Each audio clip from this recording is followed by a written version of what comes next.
Hi guys, இன்னைக்கு நம்ம பார்க்க போகிற படம் டேரக்டர் ஃப்ரான்சிஸ் ஃபோர்டு கப்பலாவோட டேரக்ஷனில் வந்த அப்போகலிப்ஸ் நவ். இது ஒரு அட்டகாசமான எபிக் வார் மூவி. வில்லாடுங்கிற நம்ம ஹீரோ வியட்நாம் வாரில் ஒரு சோல்ஜர் இருக்கான். அவனுக்கு கர்ட்ஸுங்கிற ஒரு கார்னரில் கொல்ல வேண்டிய மிஷின் வருது. ஸோ அந்த மிஷின் எடுத்துக்கிட்டு நம்ம இருந்த வாருக்கு போகிறான். ஸோ அந்த வியட்நாம் வாரில் அவன் பார்க்குற விஷயங்கள் என்ன, அவன் மூலயமா நம்ம டிஸ்டர்ப் பண்ணுற விஷயங்கள் என்ன, கடைசியில் அந்த கர்ட்ஸுங்கிற அந்த வில்ல யார், இதை சொல்கிற ஒரு படம் தான் அப்போகலிப்ஸ் நவ். சீரியஸ்லி செம்ம டெரிஃபிக்கான ஒரு மூவி. யூஸ்வலாகவே வார் மூணு ரெண்டு நாட்டுக்கு நடுவில் நடக்கிற சண்டை, அதில் யார் நல்லவங்க யார் கெட்டவங்க இந்த மாதிரி தான் இருக்கும். பட் அதெல்லாம் தாண்டி அந்த வார் எவ்வளோ கொடூரமானது, அங்கே நடக்கிற சின்ன சின்ன விஷயங்கள் கூட ஒரு மனுஷனோட ஐடியாலஜி எப்படி மாற்றும், இதில் ரொம்ப ஹார்ட் ஹிட்டிங்காக இந்த படத்தை அமைச்சிருப்பாங்க. அண்ட் அந்த படத்தோட டேரக்டர் ஃப்ரான்சிஸ் ஃபோர்டு கப்பலா. இவர் தான் தி காட்ஃபாதர் ட்ரையாலஜியோட டேரக்டர். கேங்ஸ்டர் படங்களுக்கு அந்த படத்தோட ஒரு பெஞ்ச் மார்க்கோ, அந்த மாதிரி வார் மூவிஸ்க்கு இந்த படம் ஒரு பெஞ்ச் மார்க்கு. அதுவும் இந்த படத்தோட டியூரேஷன் 3 மணி நேரத்துக்கு மேலே ஓடும். அதை முடிஞ்ச அளவுக்கு சுவாரஸ்யமாக இந்த விடியல் சொல்ல ட்ரை பண்ணுறேன். சரி, இப்போ வாங்க அப்போகலிப்ஸ் நவ்ங்கிற இந்த கதைக்குள்ள போகலாம். படம் ஆரம்பிக்கிற காலகட்டம் 1969. அப்போ தான் அமெரிக்காவுக்கும் வியட்நாமுக்கும் நடுவில் வியட்நாம் வார் போயிட்டு இருந்துச்சு. படத்தோட ஸ்டார்டிங்கே நம்ம ஹீரோவான பெஞ்சமின் எல் விளையாட்ட காமிக்கிறாங்க. அவன் பார்த்து பெட்டில் படுத்திருக்கான். ஆக்சுவலாக நம்ம ஹீரோக்கு சைக்காலஜிக்கல் சில ப்ராப்ளம் இருக்குது. வாரில் போனாலும் அந்த கொலைகள்லாம் பார்த்து ஆள் டிஸ்டர்ப் இருப்பாங்களே, அந்த மாதிரி நம்ம ஹீரோ இருப்பான். கடைசி நாட்களாக இவனுக்கு எந்த ஒரு மிஷின் வரல. ஆனால் ஆள் ரொம்ப சோகமாக இருப்பான். அவன் பாட்டு ரூமில் உட்காந்து குடிச்சிட்டு அவன் பாட்டு என்ன பண்ணிட்டு இருப்பான், பைத்தியகாரத்தனமாக கண்ணாடி போட்டு உடைக்கிறது, டான்ஸ் ஆடுறது மாதிரி பண்ணிட்டு இருப்பானா. அப்படின்னு பார்த்து கரெக்டாக ரெண்டு சோல்ஜர் அங்கே வருவாங்க. சார், இந்த மாதிரி ஹெட் குவார்ட்டர்ஸில் உங்களை கூப்பிட்டாங்க, கர்னல்ஸ் உங்களை பார்த்து பேசணுமான்னு சொல்கிறப்ப இவன் சார் இடத்துக்கு போகிறான். பார்த்தா அங்கே மொத்தம் 3 கர்னல் இருக்காங்க. அவங்க தான் ஹீரோ கூப்பிட்டுருப்பாங்க. இங்கே பாருங்கள் வில்லாட், கம்போடியாவில் நம்ம நாடு சேர்ந்த ஒரு கர்னல் இருக்காரு. அவரோட பேர் வாட்டர் கட்ஸ். அவர் கொள்ளோட ஒரு மிஷின் இருக்குது. நீங்கள் இந்த மிஷினை பண்ணியானு சொல்கிறப்ப நம்ம ஹீரோ கொண்டு புரியல. என்னது, நம்ம நாடு சேர்ந்தவரா? நம்ம நாடு சேர்ந்த கர்னல் ஒருத்தரை நம்மளே இது கொண்டாங்கணும். இதான் காரணக்கன்னு கேட்டால், ஆமாம், நீ சொல்கிற மாதிரி கர்ட்ஸ் ஒரு நல்ல கர்னல் தான். சொல்லப்போனால் அவன் அமெரிக்காக்காக நிறைய விஷயங்கள் பண்ணியிருக்கான். பட் போப்போ அவன் ஒரு பைத்தியக்காரனை மாட்டான். வியட்நாம் மக்களை கொடூரமாக கொண்டு வச்சுட்டு இருக்கான். நம்ம இங்கே வார் பண்ணிகிட்டு இருக்கோம், அதுவும் உண்மை தான். பட் வியட்நாம் வீரர்கள் இந்த மாதிரி கொண்டு குமிக்கிறது அமெரிக்காவுக்கு ஒரு மிகப்பெரிய கெட்டவராக இருக்கும். இதை தடுத்து நிறுத்தணும்னு அவர்கிட்ட எவ்வளோ சொல்லி பார்த்துட்டோம். அவர் கேட்குற மாதிரி இல்லை. சில வீரர்கள் இங்கேருந்து அனுப்பி பார்த்தோம், அவங்களையும் மேலே கொண்டுட்டாரு. அந்தளவுக்கு மோசமான ஒருத்தன் இந்த கர்ட்ஸு. ஸோ அந்த கர்ட்ஸை கொள்றது தான் இப்போதைக்கு உங்கள் மிஷனு. இதை பற்றி நீங்கள் யாருக்கும் சொல்ல தேவையில்ல. நீங்கள் போய்ட்டு சேஃபாக அந்த கம்போடியே போயிட்டு வந்துடலாம். உங்களுக்கும் டீமை தருவோம், அவங்க உங்களை கூட்டி போயிட்டு வந்துடுவாங்க. அது போய் இவர் தான் இந்த வால்டர் கர்ட்ஸ், இதான் ஒரு குரல்னு சொல்லி ஒரு டேப்பில் போடுவாங்க. அந்த குரல் எல்லாத்தையும் நம்ம ஹீரோ கேட்டு வச்சுக்குவோம். இப்போ கர்ட்ஸை கொள்றதுக்கான மிஷனுக்கு நம்ம ஹீரோ போகிறதா இருக்கான். இந்த இடத்துல ஒரு இன்ட்ரெஸ்டிங்கான ஃபேக்ட் இருக்கும். அந்த இடத்துல 3 கர்னல் இருப்பாங்களே, அதில் ஒரு கர்னலாக ஹேசன் ஃபோர்டு இருப்பார். பார்க்கவே ரொம்ப சின்ன பையமாக இருப்பார். பட் இப்போ அவர் வயசானவராக இருப்பார். அப்போனா பாருங்கள் எப்போ இந்த படம் எடுத்துருப்பாங்கன்னு சொல்லி. ஸோ இப்போ நம்ம ஹீரோ கம்போடியா போகிறதா இருக்கான். இவனுக்குன்னு தனியாக ஒரு டீமே கொடுத்துருப்பாங்க. அந்த டீமில் நம்ம ஹீரோடு சேர்ந்து மொத்தம் 5 பேர் இருப்பாங்க. பார்த்தா அந்த கப்பலை ஓட்டுறதுக்கு சீஃப்னு ஒருத்தர் இருப்பான். இவன் தான் அந்த கப்பலுக்கு கேப்டன் மாதிரி. அடுத்து லான்ஸ்னு ஒருத்தர் இருப்பான். இவர் சூப்பரான சோல்ஜர். அது இப்போ அந்த கடலில் ஸ்கீயிங்லாம் பண்ணுவாங்களே, அது எனக்கு ரொம்ப பிடிக்கும். இது இப்போ 3ஆவதாக குக் ஒருத்தர் இருப்பார். இவர் அந்த கப்பலுக்கு சமையலாம் செஞ்சுறவர். அது போ 4ஆவதா ஒரு சின்ன பையன் இருப்பான். இவனுக்கு 17 வயசு தான் ஆகுது. ராணுவத்துக்கு போகணும்னு ஆசைப்பட்டு இப்போ ராணுவத்துக்கு வந்திருப்பான். நம்ம ஹீரோட சேர்த்து மொத்தம் 5 பேர் அந்த போட்டில் போயிட்டுருப்பாங்க. நம்ம ஹீரோ அவனுக்கு ஒரு கேஸ் ஃபைல் கொடுத்துருப்பாங்க. அதை எடுத்து பார்த்துட்டு இருப்பான். பார்த்தா அதில் ஃபுல்லாக அந்த வால்டர் கர்ட்ஸை பற்றி தான் போட்டிருக்கோம்.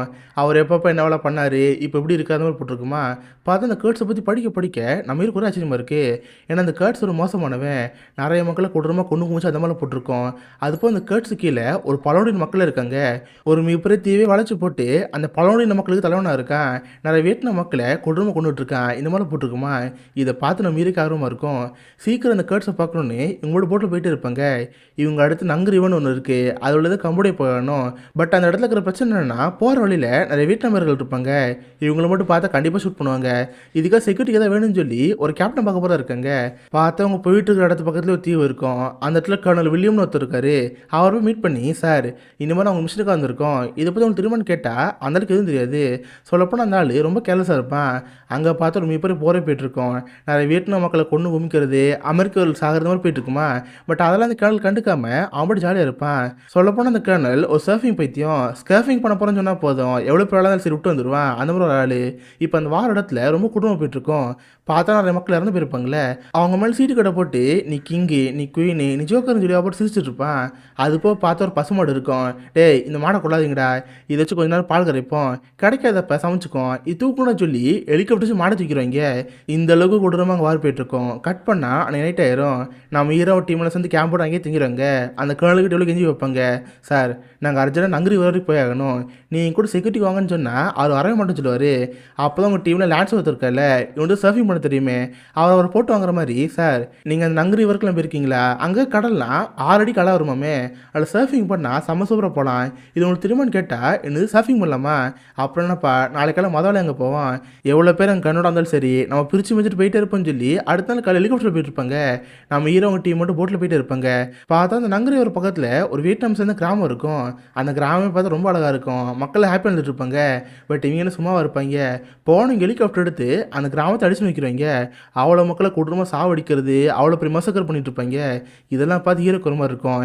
இவங்களுக்கு தேவை எல்லாமே நங்கரை வரைக்கும் பாதுகாப்படுறது தான். இப்போ அதற்கு வந்துட்டாங்களே, அதனால் அந்த கடலை பற்றி புலன் இருக்கிறப்ப என்னது போகிறீங்களா? ஏப்பா சர்ஃபிங் பண்ணலாம்னு சொன்னீங்களே, வாங்கப்பா சர்ஃபிங் பண்ணலாம்னு சொன்னால் ஐயோ போயா எங்களால் முடியாது, நான் இங்கேருந்து போயிட்டு வரேன்னு அந்த 5 பேர் ஜாலியாக இருந்து கிளம்பிடுவாங்க. ஸோ இப்போ அந்த 5 பேரும் அந்த போட்டில் படுத்துக்கோங்க. சொல்லப்போனால் நம்ம ஹீரோவை தவிர மற்ற யாருக்கும் இந்த மிஷன் பற்றி எதுவும் தெரியாது. நம்ம எங்கே போகிறோம், யாரை கொள்ள போகிறதுன்னு தெரியாது. ஜஸ்ட் 6 வந்துன்னு சொல்லி தான் மற்ற 4 பேர் போயிட்டுருக்காங்க. நான் மாரி நைட்டில் தூங்காமல் அந்த கேர்ட்ஸோட ஃபைல் இருக்கும்ல அதை எடுத்து பார்த்துட்டு இருப்பான். பார்த்தா அந்த கேர்ட்ஸுக்கு ஆல்ரெடி கல்யாணம் இருக்கும். அதுப்போ அவனுக்கு ஒரு பையன் வர இருப்பான். இதெல்லாம் நம்ம இந்த ஃபைலை பார்த்துட்டே இருப்பானா. அந்த மாதிரி இவங்க கூட போயிட்டு இருக்கிறப்ப சடனாக பார்த்து ஒரு வெளிச்சம் வரும். பார்த்தா அமெரிக்கர்கள் தங்கியிருக்கிற ஒரு மிகப்பெரிய ஹப்பே இருக்கும். அது இந்த மாதிரி போருக்கு வந்திருப்பாங்களே, அவங்களுக்கு தேவையான ஃபியூவலு சாப்பிடலாம் தேவைப்படும்ல, அதுக்கு இந்த மாதிரி ஹப் வரும். ஸோ வரவங்க கொஞ்ச நேரம் ரெஸ்ட் எடுத்துகிட்டு அதுக்கப்புறம் ஃபியூலாக ஃபில் பண்ணி இங்கேருந்து போகலாம். ஸோ இப்போதைக்கு இவங்க வண்டிக்கு ஃபியூலாம் தேவைப்படுது. ஸோ அந்த ஹப்புக்கு போகுமேன்னு சொல்லி ஜாலியாக அந்த ஹப்புக்கு போவாங்களா. பார்த்தா சும்மா பார்ட்டி சரக்குன்னு சமைஞ்சமான போயிட்டுருக்கோம். அதுப்போ இங்கே இருக்க சோல்ஜர்ஸ்க்கு சில கிளிப்பான விஷயங்கள் இருக்குது. இங்கே இருக்க ராணுவர்கள்லாம் பொண்ணுங்களே பார்க்காம காஞ்சி போயிருப்பாங்களே. ஸோ அவங்களுக்கு ப்ளே பாய் மேகசின்னு அதுப்போ சில மாடல் இருப்பாங்களே, அவங்களெல்லாம் ஹெலிகாப்டரில் கூட்டிட்டு இருப்பாங்க. ஸோ அந்த மாடல்ஸை வந்து காய்ச்சி டான்ஸ் ஆடணும், இதாங்க ப்ரோக்ராமு. ஸோ எல்லா ராணுவ வீரர்களும் ரசித்து பார்த்துட்டு இருப்பாங்களா. ஒரு கடத்து மேலே அவங்களுக்கு வெளியேறிடும். திடீர்னு பார்த்து எல்லாரும் கூட்டமாக ஓடி வந்து அந்த மாடல் சரியாக இருப்பாங்க. இதை பார்த்து மேனேஜர் கூட போயிடும். சீக்கிரம் ஹெலிகாப்டருங்கன்னு சொல்லி அந்த மாடலை கூட்டம் அங்கேருந்து போயிடுவான். பார்த்தா அப்போ கூட 4 பேர் சும்மாட மாட்டாங்க. ஹெலிகாப்டர் காலை பிடிச்சிட்டு டே ஒரு பொண்ணை விட்டு போங்கடா, நாங்கள் நைட்டு என்ஜாய் பண்ணுன்னு சொல்லி அந்தளவுக்கு காஞ்சி போயிருப்பாங்க. இதெல்லாம் நம்ம வீடு சார் கழிச்சிட்டு பார்த்துட்டு இருப்பான். கட் பண்ண அடுத்த நாள் காலையில் ஆயிரும். ஸோ அவங்க வண்டிக்கு தேவையான ஃபியூல்லாம் போட்டு அவங்க வந்து போதா இருப்பாங்க. சொல்லப்போனால் நம்ம ஹீரோவுக்கு தவிர மற்ற யாருக்கு எங்கே போகணும்னு தெரியாதுல்ல. அந்த சீஃப் நம்ம ஹீரோ பார்த்து ஆமாம் நம்ம எங்கே போனோம், மிஷனை பற்றி எங்கிட்ட எதுவுமே சொல்லுன்னு சொல்கிறப்ப நம்ம டூலாங் பிரிட்ஜ் போகணும்னு சொல்லுவான். இதை பார்த்து அவருக்கு ஷாக்காக இருக்கும். என்னது டூலாங் பிரிட்ஜா, அது கம்போடியில் இருக்குன்னு சொல்கிறப்ப ஆமாம் கம்போடியா தான் போயணும், நீங்கள் யாரும் உங்கள் உயிருக்கு பயப்பட தேவையில்ல, நீங்கள் என்னை கம்போடியா வரைக்கும் மட்டும் சேஃபாக கூட்டி போங்க, கம்போடியில் இறக்கி விட்டு நீங்கள் கூட இங்கேருந்து கிளம்பி போயிருங்க, இது ஒரு சீக்ரெட் மிஷன், அந்த மிஷன் நான் முடிச்சுக்குவேன், இது மட்டும் பண்ணாப்போன்னு சொல்கிறப்ப இவங்க சரி வண்டியில் போயிட்டே இருப்பாங்களா. அப்படி போகிற வழியில் பார்த்தா ஒரு கிராமம் மாதிரி இருக்கும். பார்த்தா அந்த கிராமமே சண்டையில் அழிஞ்சு போய் ஒரு இடம் கூட உருப்படியாக இருக்குது. சமயம் மழை வேறு பெஞ்சிட்டு இருக்கும். சில வீரர்களும் பார்த்தா மணலில் பாதிக்கப்பட்டு பைத்தியமாக இருப்பாங்க. இவங்களும் சரி சும்மா அங்கிட்டு பார்த்துருப்பாங்களா. பார்த்து அந்த இடத்துலையே சின்ன ஒரு கேம்ப் இருக்கும். உள்ளேருந்து ஒரு 4 வாரம் நம்ம ஹீரோ கூடுவான். யாருன்னு பார்த்தா மேனேஜரு. இதுக்கு முன்னாடி இவங்க ஹப்புக்கு வந்திருப்பாங்களே அந்த மேனேஜர் தான். கடைசியாக கூட ஹெலிகாப்டர் எடுத்து அந்த பொண்ணுங்களை அங்கேருந்து கூட்டி போயிருப்பாங்களே. கடைசியில் பார்த்து ஹெலிகாப்டரில் ஃபியூல் காலியாக இருந்திருக்கும். இந்த தீவுலேருந்து கரையிறங்கி இருப்பாங்க. இப்போ இவங்களுக்கு அர்ஜென்ட்டாக ஃபியூல் தேவைப்படுது. சார் உங்கள்கிட்ட தான் ஃபியூல் இருக்கா, அப்படி ஃபியூல் கொடுத்தீங்கன்னா எங்கள்கிட்ட சில மாடல் இருக்காங்களே, அவங்களோட நீங்கள் ஒரு நைட் ஸ்பெண்ட் பண்ணிக்கலாம், எங்களுக்கு ஃபியூல் மட்டும் வேணும்னு சொல்கிறப்ப நம்ம யோசிச்சு பார்க்குறேன். சரி நான் டீம் கூட சொல்கிறப்ப அவன் ஒரே ஹாப்பியாக போச்சு. ஏப்பா இதுக்கு தேக்கப்பட்டு இருக்க, வாப்பா பேரல் பேரில் கொடுப்போன்னு சொல்லி ஒரு பேரல் ஃபியூல் கொடுத்துருவாங்க. அதுக்கு பதிலாக நீங்கள் நைட்டு அந்த பொண்ணுங்களோட ஃபிசிக்கல் ஒன்று இருப்பாங்க. கட் பண்ண இடத்துல கல்லாயிரும். திரும்ப அவங்க படம் அவங்க போட்டு எடுத்துகிட்டு அந்த டூலாங் பிரிட்ஜ் இருக்குல்ல அதை நோக்கி போயிட்டே இருப்பாங்க. அப்படி போகிற வழியில் பார்த்தா ஆப்போசிட் ஒரு போட் வந்துட்டுருக்கோம். அதில் பார்த்தா சில வியட்நாம் மக்கள் இருக்கிற மாதிரி இருக்குது. நம்ம ஹீரோ பார்த்து யோ அங்கே பாரியா ஏதோ சில வியட்நாம் மக்கள் வர மாதிரி இருக்குது, அங்கே போட்டு செக் பண்ணாமல் கேட்டால் எதுக்கு அதெல்லாம் பார்த்துக்கிட்டு நீ பேசாமல் நான் சொன்ன இடத்துக்கு போன்னு சொல்கிறப்ப அந்தாலும் கேட்க மாட்டான். போட்டை திருப்பி அந்த வியட்நாம் போட்டு வந்துட்டுருக்குல அது வழிமறிப்பான். ஹேய் உள்ளே யார் இருக்கா, எல்லாரும் வெளியே வாங்கன்னு சொல்கிறப்ப பார்த்து வியட்நாம் சேர்ந்த மக்கள் இருக்கிற மாதிரி தான் இருக்குது. சார் நாங்கள் ஜஸ்ட் வியாபாரிகள் தான், நாங்கள் எதுவும் பண்ண மாட்டோம், நாங்களும் வியட்நாம் வீரர்கள்னு சொல்கிறப்ப ஓ அப்படியா, நாங்கள் செக் பண்ணி பார்க்கணுன்னு ஒன்றா செக் பண்ணி பார்த்துட்டு இருப்பாங்களா. பார்த்தா ஒரு கூடை மாதிரி இருக்கும், அதுக்கு ஏதோ ஒன்று இருக்கிற மாதிரி இருக்குது. இவங்க இந்த கூடையை திறந்து உள்ளதாக இருக்கான்னு பார்க்க போகிறப்ப அந்த பொண்ணு வேணாம் சொல்லி பக்கத்தில் வருவா. இதை பார்த்து அந்த சின்ன பையன் பயந்து போயிடுவான். ஒருவேளை அந்த பொண்ணுக்கிட்ட தான் ஆயுதம் இருக்குன்னு நினச்சி அவன் கண் எடுத்து பட்டு பண்ணி போட்டு தருவான். பார்த்தா அந்த போட்டில் இருந்து எல்லாருமே அங்கேயே இறந்து போயிருப்பாங்க. இதை பார்த்து இவனுக்கு ஒரு மாதிரி இருக்கும். சரி அந்த கூடை திறந்து பார்த்தா உள்ள ஒரு நாய்க்குட்டி இருக்கும். அடைச்சாய் அவசரப்பட்டோமே, இவ்வளோ பேர் கொண்டோமே இருக்கிறப்ப நம்ம கொலகாண்டாயிரும். இதுக்கு தாண்டா நான் அப்பவே சொன்னேன் பேசாமல் இங்கேருந்து போகலான்னு சொல்லி. பாரு இப்போ அப்பவே மக்களை கொண்டு வந்துருக்கிறப்ப பார்த்து அந்த பொண்ணு இருக்கல அவளுக்கு இன்னும் உயிர் போல பாதி உயிரில் வழியில் துடிச்சிட்டு இருப்பா. இதை பற்றி ஈர கஷ்டமாக இருக்கும். வேறு வழி இல்லாமல் அந்த பொண்ணு நெத்தி போட்டு சுட்டு அந்த பொண்ணை கொண்டுருவான். தென் அந்த நாயை அவங்க போட்டில் வச்சுட்டு இவங்க போட்டு போயிட்டே இருப்பாங்க. சரி கடைசியாக ஒரு வேளை இவங்க போக வேண்டிய அந்த டூலாங் பிரிட்ஜ் வந்துடுது. பார்த்தா நைட் நேரம் அந்த பிரிட்ஜ் அப்படியே எரிஞ்சு ரெண்டாக பொழக்கிற மாதிரி இருக்கும். ஆக்சுவலாக அந்த பிரிட்ஜில் இருக்கிறதுமே அமெரிக்கர்கள் தான். ஆனால் பைத்தியம் முடிச்ச மாதிரி என்ன பண்ணிட்டு இருப்பாங்க, அவங்க போட்டு கரண்ட் சொல்கிறது பாம் வச்சு பிரிட்ஜே தகர்க்கிறது இந்த மாதிரி பண்ணிட்டு இருப்பாங்களா. இதை பார்த்து நம்ம இருக்க ஒரு மாதிரி இருக்கும். சரி நீங்கள் டூலாங் பிரிட்ஜ் போனால் இவங்களுக்கு ஒரு சொல்லிட்டு இருப்பான். சார் நீங்கள் தான் கர்னல் வில்லாடா, நான் உங்களுக்கு எவ்வளோ வெயிட் பண்ண தெரியுமா, இந்தாங்க சார் சீக்கிரம் ஃபைல் பிடிங்க, கவர்மெண்ட் நார்மலாக அந்த ஃபைலை உங்கள்கிட்ட கொடுக்க சொன்னாங்க, நான் இங்கேருந்து போயிட்டு வரேன்னு அந்த சோல்ஜர்ஸ் அலறிக்காங்கன்னு போயிடுவான். ஸோ இவங்களும் இந்த ஃபைலை வாங்கிட்டு போட்டுட்டு அங்கே போயிட்டே இருப்பாங்க. ஸோ அந்த ஃபைலை திறந்து பார்த்தா ஃபுல் லெட்டர்ஸாக தான் இருக்கும். இவங்க டீமில் இருப்பாங்களா 5 பேர், அந்த 5 பேருக்கு அவங்க ஃபேமிலியில் அனுப்பியிருப்பாங்க. ஒருத்தனுக்கு பார்த்தா ஒய்ஃப் எழுதியிருப்பான், எங்க நீங்கள் போருக்கு போயிருக்கீங்களே, திரும்ப அதுக்கப்புறம் நம்ம டிஷ்லேண்ட் போய் ஆகணும், அங்கே போய் ஜாலியாக இருக்கணும்னு அவங்க ஒய்ஃப் எழுதியிருப்பா. இந்த மாதிரி ஒவ்வொருத்தவங்களுக்கும் ஒரு லெட்டர் வந்திருக்கும். பார்த்தா அங்கேயே ஒரு 17 வயசு பையன் இருப்பாள், அவனுக்கு அவங்க அம்மா ஒரு கேஸ் அனுப்பியிருப்பாங்க. இவனு சேர்ந்து அந்த கேஸில் போட்டு பார்க்குறான். பார்த்தா அந்த கேஸில் அவங்க அம்மா தான் பேசுவாங்க, டேய் எப்படி இருக்க, இந்த மாதிரி போருக்கு போய் நீ இத்தனை மாதங்களாச்சு, உன்னை பார்த்து ஒரு நாள் ஆச்சு, பார்த்து பத்திரமா போயிட்டு வாடா, உன் மேலே எந்த ஒரு காயம் இல்லாமல் நீ போரில் திரும்ப வரணும், அம்மா உனக்கு வெயிட் பண்ணுறேன்னு சொல்லி அந்த கேஸில் போயிட்டே இருக்குமா. இந்த பையனை கேட்டே இருப்பான். அதே நேரத்தில் அவங்க டீமில் லேப்டாப் இருப்பாள், அவங்ககிட்ட பார்த்து எமர்ஜென்சிக்காக யூஸ் பண்ணுற ஸ்மோக்கில் இருக்கும். சும்மா அதை பற்ற வச்சு பார்ப்போம்னு சொல்லி ஸ்மோக்கை பற்ற வைப்பானா. பாதம் தடவை பிங்க் கலரில் புகையாக போயிட்டுருக்கோம். டேய் பைத்தியத்தை தான் என்ன பண்ணிகிட்டு இருக்க, பேசாமல் தூக்கி தூர போடுன்னு சொன்னால் அது கேட்க மாட்டான். அவன் பாட்டு அந்த ஸ்மோக் எடுத்துகிட்டு அங்கடியும் ஆட்டிகிட்டே இருப்பான். திடீர்னு பார்த்து இவங்க போட்ட சர மாதிரியாக தாக்குற மாதிரி இருக்கும். பார்த்தா 2 பக்கம் இருந்து புல்லட் மேலே புழிஞ்சிட்டு இருக்கு. இதெல்லாம் வியட்நாம் வீரர்கள் தான். இவங்க போட்டை வச்சு இவங்க அமெரிக்காரன் கண்டுபிடிச்சிட்டாங்க. ஸோ அதனால் கண்ணாடி ஷூட் பண்ணிட்டு இருக்கிறப்ப இவங்களுக்கு என்ன செய்ய தெரியல. என்னை சுற்றி ஸ்மோக்காக இருக்கனால இவங்களுக்கு கண்ணு தெரிய முடிக்குது. ஃபர்ஸ்ட் ஆஃப் ஆல் இங்கேருந்து இவரோட தப்பிச்சா போதுன்னு சொல்லி போட்டு எடுத்துகிட்டு வேம போயிட்டு இருப்பாங்க. எப்படி ஒரு வழியாக அந்த தாக்கலான நேரத்தோடு வெளியே வந்துடுவாங்க. பார்த்தா இவங்ககிட்ட ஒரு நாய் இருந்திருக்கும். அது அந்த வியட்நாம் போட்லேருந்து எடுத்துருப்பாங்கல்ல, பார்த்து அந்த நாய் காணாம போயிருக்கும். கூட உங்கள் டீமில் ஒரு 17 வயசு பையன் இருந்தால, அந்த பையன் அங்கேயே இறந்து போயிருப்பான். இதை பார்த்து எல்லாம் ஒரு கஷ்டமாக இருக்கும். அது போக பின்னாடி அந்த கேசட்டர் ஓடிட்டு இருக்கு. அவங்க அம்மா பேசிட்டே இருப்பாங்க, டேய் நீ போருக்கு போய் ரொம்ப மாதம் ஆச்சு, அம்மா உனக்காக வெயிட் பண்ணிட்டே இருக்கேன், சீக்கிரமா நீ வீட்டுக்கு வந்துடு, வரப்போ உடம்புல எந்த ஒரு புல்லட்டும் மட்டும் கூடாது, உனக்கு அம்மா வெயிட் பண்ணுங்கிற மாதிரி அந்த கேசட் பிளேட்டே இருக்குமா. இதை பார்த்து அவங்களுக்கு இன்னும் கஷ்டமாக இருக்கும். ஸோ ரொம்ப சோகமாக இவங்க 4 பேர் மட்டும் அங்கே கிளம்பிட்டு இருப்பாங்க. அப்போ தான் நம்ம ஹீரோ அவனுக்குன்னு ஒரு ஃபைல் இருக்கும்ல, அந்த ஃபைலை திறந்து பார்ப்பான். பார்த்து அந்த ஃபைலில் ஒரு சோல்ஜரை பற்றின விவரங்கள் இருக்கும். சாரி வில்லட், நாங்கள் உங்ககிட்ட ஒரு விஷயம் சொல்ல மறந்துட்டோம். நீங்கள் இப்போ எப்படி கர்ட்ஸ் தண்ணி போயிட்டுருக்கீங்க, இதுக்கு முன்னாடி உங்களுமே ஒரு சோல்ஜர் கர்ட்ஸ் தண்ணி போனார், நாங்கள் தான் அனுப்பி வச்சோம். பட் அங்கே போனவரை கர்ட்ஸ் பிரெயின் வாஷ் பண்ணிட்டான். எனக்கு கர்ட்ஸோட பேச்சுகள் எல்லாமே அந்தளவுக்கு இருக்கும். மக்களை ஈஸியாக பேசி பிரெயின் வாஷ் பண்ணி அவன் கூட இருக்க வச்சுக்குவான். இப்போதைக்கு அந்த மாதிரி சோல்ஜர் அவன் கூட இருக்காரு. இன்கேஸ் அவரையும் பார்த்தீங்கன்னா அவரையும் காப்பாற்றி கூட்டவங்க போட்டிருக்கோம். இவனு சேர்ந்து நடந்து போயிட்டே இருப்பான். இப்போ அவங்க டீமை சேர்ந்த ஒரு பையன் இறந்து போயிட்டால, இவனை எங்கேயாவது அடக்க முடியும்னு சொல்லி உடத்த பார்ப்பாங்க. சரி நேரத்தில் போட்டு நிப்பாட்டி அந்த பையனை பதுக்க இருப்பாங்களா. திடீர்னு பார்த்து அவங்க டீமை யார் சுற்றி அழைக்கிற மாதிரி இருக்கும். இவங்களும் ஃப்ரெஞ்சு நாடு சேர்ந்தவங்க. ஃப்ரெஞ்சு நாடு சேர்ந்த சில பேர் வியட்நாமுக்கு வந்து ரப்பர் தோட்டம் அந்த மாதிரி வச்சுருப்பாங்க. அந்த மாதிரி சேர்ந்தவங்க இவங்களுக்கு அமெரிக்க வீரர்கள் மாதிரி ஒரு கோவம் இருக்கும். பட் நம்ம ஹீரோங்கள்ட்ட கெஞ்சி வைப்பான், சார் இந்த மாதிரி நாங்கள் வர வழியிலே சில பேர் எங்கள் மேலே தாக்குதல் நடத்தினாங்க, அந்த தாக்குதலில் எங்கள் டீமை சேர்ந்து ஒருத்தர் இறந்து போயிட்டான், ஆனால் நாங்கள் அரசு மரியாதையோட புதைக்கணும், ப்ளீஸ் இந்த நேரத்தில் நாங்கள் புதைக்கலாமா, கொஞ்சம் பர்மிஷன் தாங்கன்னு சொல்கிறப்ப அவங்க சரி கொடுக்குறாங்க. அது போய் இவங்க தங்க இருக்குன்னு தீவில் சில வீடுலாம் இருக்குது, நைட் உடனே தங்கிக்கலாம்னு சொல்கிறப்ப இது உங்களுக்கு ஹாப்பியாக தான் இருக்குது. சேர்னா அவங்க கூட வந்து இறந்த போன சின்ன பொண்ணோட உடம்ப அரசு மரியாதையோட புதைப்பாங்க. இந்த நைட் ஆனதுக்கு ஒரு டின்னர் ஆரம்பிக்கும். நம்ம ஹீரோ சேர்ந்து அவங்களோட உட்காந்து சாப்பிட்டுட்டு இருப்பான். பார்த்தா அவங்க அமெரிக்கா பற்றி கழுவி வச்சுட்டு இருப்பாங்க. அமெரிக்கா வியட்நாமில் பண்ணுறது ஒரு மிகப்பெரிய தாக்குதல், இதெல்லாம் அவங்க பண்ணிக்க கூடாது, அவங்க பண்ணுற பைத்தியக்காரத்தனம், ஏன் இப்படி பண்ணிட்டாங்கன்னு சொல்லி நைட்டில் வாக்குவாதம் போயிட்டே இருக்கும். நம்ம ஹீரோ அதெல்லாம் டிஃபன் பண்ணுற மாதிரியே இல்லை. அவங்க சொல்கிறதுக்கெலாம் சேஷன் தலையாட்டிகிட்டு இருக்கான். பார்த்தா அதே இடத்துல சமாளாக ஒரு பொண்ணு இருப்பா. அவர் ரொம்ப நேரமாக நம்ம ஹீரோ பார்த்து இருக்கா. சொல்லப்போனால் அந்த பொண்ணுக்கு நம்ம ரொம்ப பிடிச்சி வந்திருக்கோம். அதே மாதிரி நம்ம ஹீரோக்குமே அந்த ரொம்ப பிடிச்சி வந்திருக்கோம். ஸோ நைட்டு அவங்க 2 பேர் சேர்ந்து ஒரு ரூமில் படுத்துவாங்க. 2 பேரும் ஃபிசிக்கலி ஒன்றா இருப்பாங்க. கட் பண்ண அடுத்த நாள் இங்கேருந்து போகிற நேரம் வந்துருச்சு, நாங்கள் இங்கேருந்து போயிட்டு வரேன்னு மீதிக்கு 4 பேர் மட்டும் அங்கே கிளம்பிட்டு இருப்பாங்க. அடுத்து இவங்க போகிறத கம்போடியாவுக்கு தான் போக போகிறோன்னு சீஃப்க்கு தெரியும். பட் கம்போடியா போனால் உயிருக்கு நிறைய ஆபத்து இருக்குது, வேறு என்ன பண்ண மிஷன் கொடுத்துட்டாங்களே, போய் தான் ஆனுன்னு சொல்லி இவங்களோட போயிட்டு இருப்பாங்களா. சடனாக இவங்க போகிற ஆற்றுல வர எல்லாமே நிறைய பணங்களாக இருக்குது, யாரையும் கொண்டு கரையோர போட்டு மாதிரியே இருக்குது. இதை பற்றி ஹீரோக்கு பயமாக இருக்கும். யோ சீக்கிரம் கப்பல் அடியா, நம்ம இங்கேருந்து போகணுன்னு இருக்கிறப்ப சீஃப் அங்கேருந்து போகிறாருப்பாரா. சடனாக இவங்க போகிற போட்டு மேலே யாரும் சில பேர் அம்பூட்டிடுவாங்க. யாருன்னு பார்த்து காட்டு சொன்ன மக்கள் தான். இவங்கள தாண்டி இந்த இடத்துட்டு போகிறது ரொம்ப கஷ்டமான விஷயம். அதனால் ஹீரோ அந்த சீஃபை பார்த்து, யோ சீக்கிரம் இந்த போட்டு இங்கே கிளம்பிட்டே இருப்போம், நம்ம உயிர் தான் முக்கியம்னு சொல்கிறப்ப அந்த சீஃபாக கேட்க மாட்டார். ஏன்னா அவங்கள்ட்ட இருக்கிறது அம்பு, பட் நம்மகிட்ட கன்று இருக்குது, இவங்கள சும்மா விடக்கூடாதுன்னு சொல்லி சரமாக சுற்றி தள்ளுவார். பட் கடைசியில் பார்த்தா ஈட்டி விட்டுருவாங்க. கரெக்டாக அந்த ஈட்டி அது சீஃபோட முதுகில் சுருக்கிறோம். அந்த இடத்துல பார்த்து ஆள் சாகிற மாதிரி போயிடுவார். இதை பற்றி ஹீரோ கஷ்டமாயிரும். சேன ஒரு பக்கத்தில் போனால் அவர் பார்த்து நம்ம ஹீரோ மேலே கொலகாண்டில் இருக்கார். ஏன்னா ஸ்டார்டிங்கில் நம்ம ஹீரோ இதை பற்றி எதுவும் சொல்லவே இல்லை, எல்லாத்தையும் நீதாண்ட காரணம், எங்களுக்கு எதுவுமே சொல்லாமல் இந்த இடத்துக்கு கூட்டி வந்த, என் சாவுக்கு நீ தான் காரணங்கிற மாதிரி நம்ம ஹீரோவை கொல்ல பார்ப்பான். அவன் நெஞ்சு மேலே இருக்கிற ஈட்டில் ஹீரோவையும் பிடிச்சி இழுத்து அவனையும் கொல்லான்னு பார்ப்பான். பட் நம்ம ஹீரோ கடுப்பாயிரும். அவன் கழுத்து பிடிச்சி நறுக்கி அந்த சீஃப் அங்கேயே கொண்டுருவான். எப்படியோ ஜஸ்ட் மிஸ்ஸில் அவங்க 3 பேர் மட்டும் அங்கே தப்பிச்சு போயிடுறாங்க.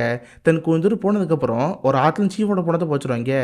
இப்போ 5 பேர் அந்த டீமில் மீதி இருக்கிறது 3 பேர் தான். நம்ம ஹீரோ, லான்ஸு, அப்புறம் சமையல்காரன். இப்போ இவங்க 3 பேர் மட்டும் போட் எடுத்துகிட்டு போயிட்டே இருப்பாங்க. கடைசி ஒரு வழியாக இவங்க போக வேண்டிய கம்பெனியே வந்துடுது.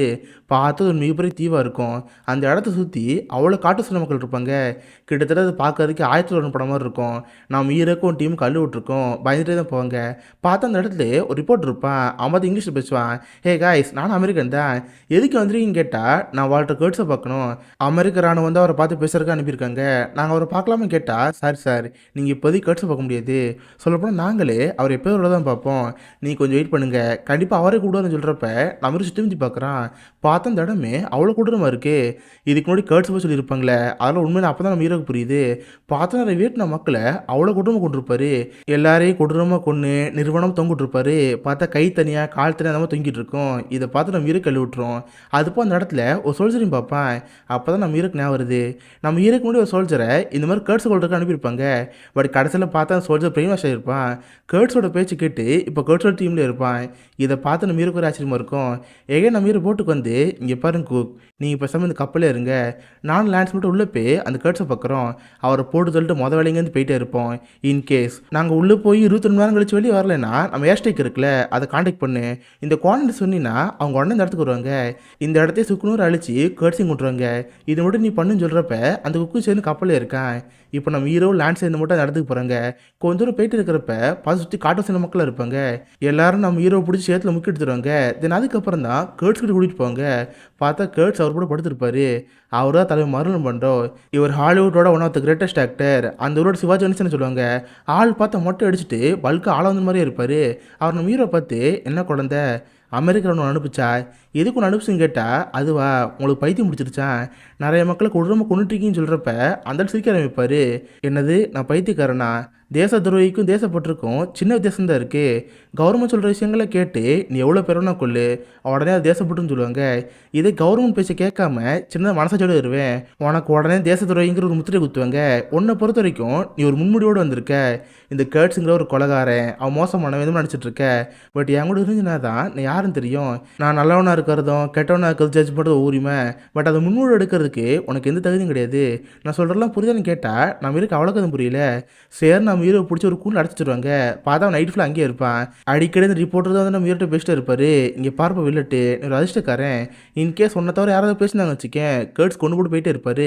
பட் கேர்ட்ஸுக்கு உனக்கு ரொம்ப பிடிச்சி போச்சு. சொல்லப்போனால் அவர் உன்னை கொல்லவே மாட்டார். அவருக்கு அடுத்து இந்த மக்களை நீ தான் விளையாடுத்த போகிற, அந்தளவுக்கு அவருக்கு ஒன்று ரொம்ப பிடிச்சி வந்திருக்கு. ஸோ அவர் ஒன்று கொல்லவே மாட்டாருன்னு சொல்கிறப்ப நம்ம பேருக்கு ஒன்றும் புரியல. நைட்டு ஃபுல்லாக அங்கேயே இருப்பான்.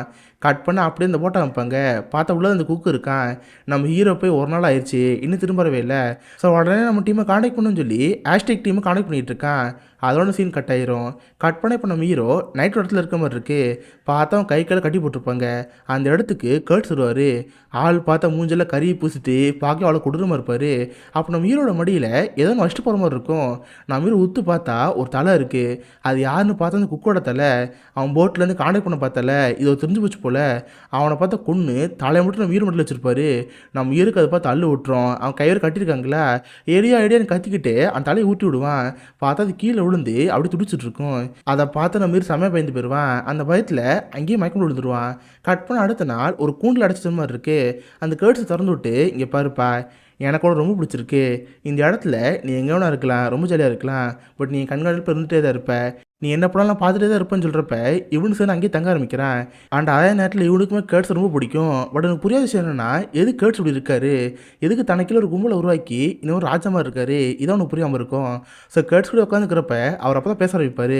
சில வருஷங்களுக்கு முன்னாடி நானும் ஒன்று மாதிரி தான் நாட்டுக்காக நிறைய விஷயங்கள் பண்ணேன். அந்த மாதிரி இந்த வியட்நாம் மாருக்கு வந்தேன். பட் இங்கே வந்து நான் பார்த்த கொடூரங்கள் நிறைய விஷயங்கள் இருந்துச்சு. ஒரு கிராமத்தில் இருந்து நிறைய குழந்தைகள் போலியோவால் பாதிக்கப்பட்டிருந்தாங்க. நாங்களும் அந்த மருத்துவர்களை கூட்டி வந்து அந்த போலியோக்கு தடுப்பூசி போட்டோம். பட் அந்த வியட்நாம் வீரர்கள் இருக்காங்களே, அவங்க ரொம்ப மோசமானவங்க. அந்த குழந்தையோட கைகளை வெட்டி கொடூரமாக கொண்டாங்க. பட் அப்போ தான் யோசிச்சு பார்த்தேன், அந்த வியட்நாம் வீரர்கள் இருக்காங்களே, அவங்களே கெட்டவங்களா? அவங்க கெட்டவங்க கிடையாது. ஏன்னா அவங்க அரசாங்கம் அவங்களை கொலை செஞ்சுருக்கோம். அதனால் அவங்களும் கொண்டாங்க. அதே மாதிரி நம்மளும், நம்ம அரசாங்கம் வியட்நாம் மக்களை கொலை சொல்லுது, நம்மளும் கொள்கிறோம். ரெண்டுத்துக்கு நடுவில் இருக்கிறது அரசாங்கம் பண்ணுற வேலை தான். என்னை பொறுத்த வரைக்கும் பயமும் பயங்கரவாதம் நண்பன் மாதிரி. இது இல்லாதவன் தான் ஒரு முதல் எதிரி. நம்ம அவனை தான் கொண்டானுங்கிற மாதிரி ரொம்ப ஃபிலாசபிக்கில் பேசுவாரா. இதெல்லாம் நம்ம ஹீரோக்கு புரியாது. அவர் சொல்கிறது கேட்டே இருப்பான். Horror has a face. Horror and moral terror are your friends if they are not then they are enemies to be feared. They are truly enemies. அப்போ தான் நம்ம ஹீரோவை பார்த்து, இங்கே பாரு, என் வாழ்நாளோட முடிவு நெருங்கிட்டே இருக்கு, என் சொந்த நாடான அமெரிக்காவே நான் கொள்ளணும் வெயிட் பண்ணிட்டே தான் இருக்கு, அது போக வியட்நாம் மக்களை நிறைய பேர் கொண்டு முடிச்சிருக்கேன், ஸோ கண்டிப்பாக அவங்களும் ஒரு நாள் என்னை கொள்ள வாய்ப்பு இருக்குது, பட் நான் அவங்க கையில் சாக விருப்பப்படலை, எனக்கு ஒன்றை மாதிரி ஒருத்தங்க கையில் சாகணும், ஆனால் அதுக்கு முன்னாடி எனக்கு ஒரு விஷயம் பண்ணணும், இந்த நாட்டை பொறுத்த வரைக்கும் நான் ஒரு தீவிரவாதி தேசத்துறையே கூட இருக்கலாம், பட் என் பையனை பொறுத்த வரைக்கும் நான் ஒரு ஹீரோவாக இருக்கணும், இன்கேஸ் என்னை போட கொன்று, பட் கொன்னதுக்கப்புறம் என் வீட்டில் போய் பையனை பாரு, உங்கள் அப்பா நல்லவர், அவர் பண்ணது எதுவும் தப்பு இல்லைன்னு சொல்லி அது மட்டும் எனக்கு போதும்னு சொல்கிறப்ப நான் மீரெல்லாம் கேட்டே இருப்பேன். தென் அவர் நம்ம வீரை விட்டுருவார், சரி அவனை அங்கே கிளம்பி போயிடுவான்.